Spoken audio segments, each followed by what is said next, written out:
Okay, Assalamualaikum and very good morning. So today I would like to present about the research title. It's about the heat stress and thermal risk in the school environment, cause, impact and countermeasure.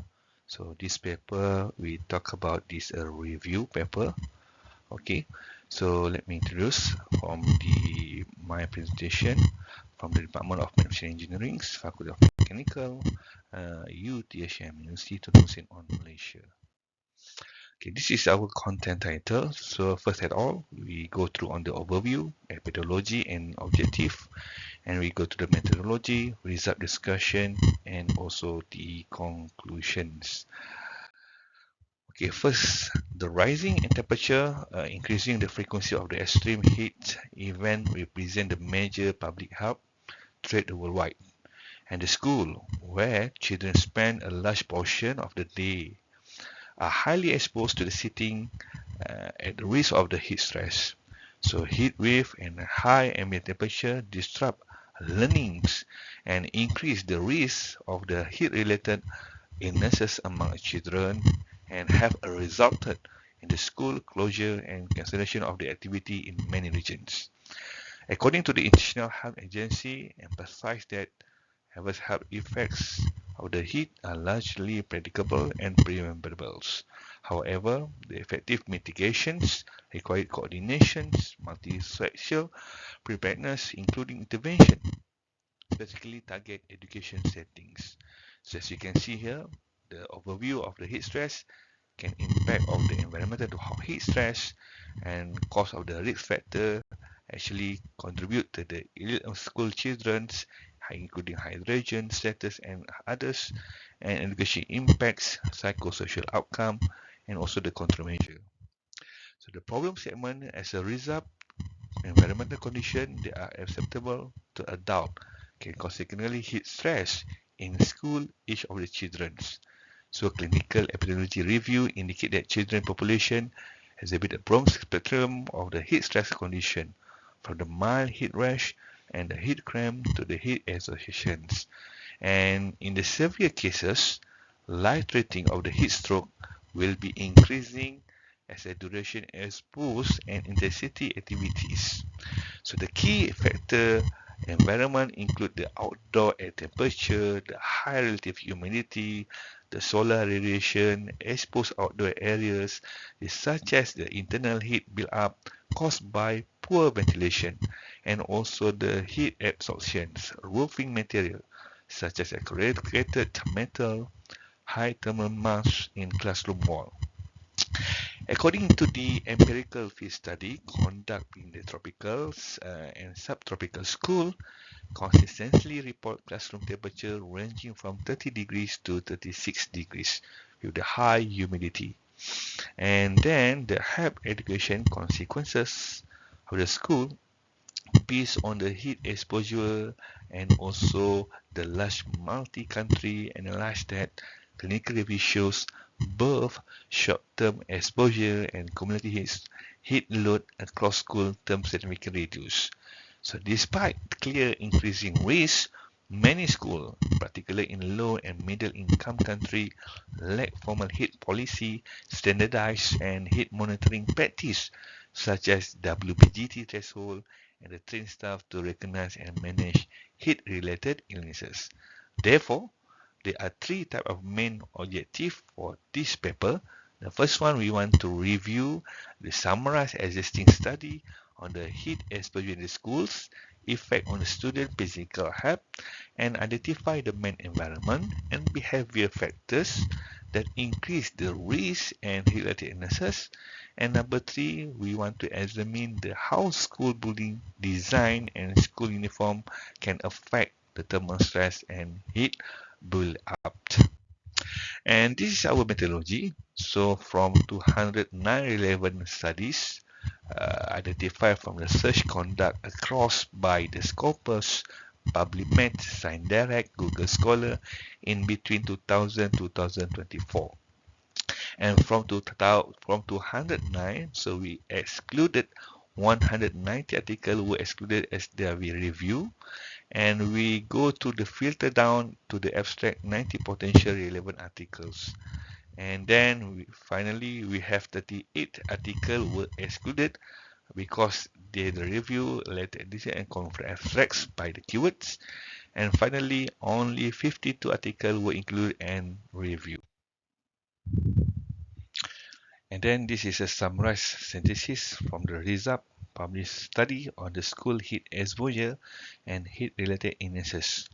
So as you can see here, this is from Malaysia, primary school, classroom, the sample size 450. So cross-sectional, so summary main finding is classroom temperature frequency exceeds 32 degrees and student reported fatigues and difficulty concentrations.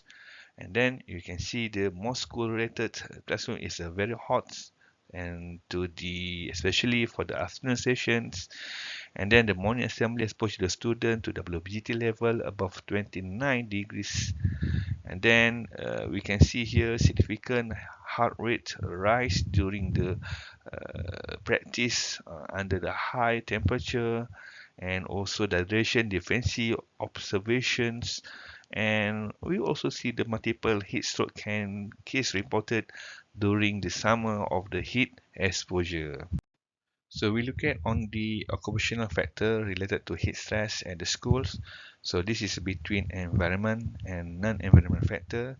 As you can see there, the environment factor include the high air temperature, the radiant heat, the high humidity, and also the poor air movements. And we can see here, for example, the high air temperature, poorly ventilation classroom often record indoor temperature exceed 30 degrees, suppressing thermal comfort level for the children. And we go to the non-environment factor, including the clothing insulation, the physical activity, the occupancy, and also the density. And last but not least, about the age and psychological of the students. As we can see here, for example, the clothing insulation, the school uniform, particularly the long sleeve or thick the fabrics, reduce the heat loss and increase the body heat retentions. And then we go through the type of the heat related illnesses at the school. There are five type of the illnesses, including the heat rash, heat cramp, heat exhaustions, heat syncope, and also the heat strokes. As you can see here, the symptom for the heat stress, for example, itchy and bump of the blister on the skin, especially on the under clothings, can cause of the wearing tight uniform in hot and also the humid classroom. So the prevention is keep the skin dry, use breathable clothing, ensure the classroom ventilation. So same goes to be the others risk factor for the heat stress, including the air temperature, radiant temperature, air velocity, humidity, and also the clothing. Most of the finding has been concluded that the poor airflow enclose the classroom in hot humid climate improve the airflow to reduce the thermal discomfort during the classroom. As we can see, the combination of the high temperature humidity that naturally ventilation classroom can lead on the affecting student health and also the learnings. And finally, as a conclusion, as you can see here, this is the heat stress school environment is under recognized but major public health concern. There are evidence 209 studies indicate that students exposed to the thermal condition exceeding the comforts and safety thresholds.